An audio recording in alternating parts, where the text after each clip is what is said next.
In New York, an eviction of a tenant is legal only if an owner has brought a court proceeding and obtained a judgment of possession from the court. Step 1. Serve the eviction notice to the tenant, and that might be for non-payment of rent, non-compliance, or month-to-month tenancy. The landlord must serve a written notice on the tenant, explaining why they intend to evict, and the amount of time the tenant has to answer the notice before eviction proceedings begin. There are 3 notice types in New York. Non-payment of rent, known as a 14-day notice, also known as a demand for rent. A landlord uses this when the tenant does not pay their rent by the due date established in the lease agreement. They have 14 days to respond to the notice before the landlord can file for eviction. A notice of termination, also known as a 30, 60, or 90-day notice. This notice can be used when a tenant breaches a term of the lease agreement other than non-payment of rent. The tenant has 30 days to respond to the notice before the landlord can begin eviction proceedings. Month-to-month tenancy, 30-day notice. Either the landlord or tenant can terminate a month-to-month lease agreement by serving the other party with this notice. It must be served at least 30 days before the agreement is intended to end. Step 2.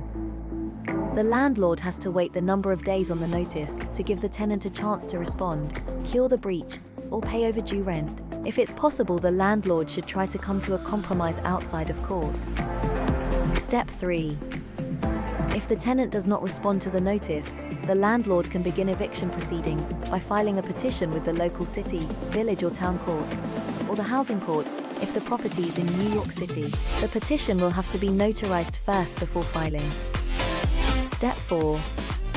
Serve the tenant the notice of petition. Once the petition has been filed, the court will set a hearing date. It is the landlord's responsibility to arrange for the filed notice of petition to be served on the tenant by a process server or any person that is at least 18 years of age. New York State allows for personal delivery, meaning that documents are handed directly to the tenant, and substituted delivery means that the documents are left with another adult who lives or works at the rental unit. And conspicuous delivery means that the documents are left in a conspicuous place on the unit, as well as mailed to the tenant at the unit address.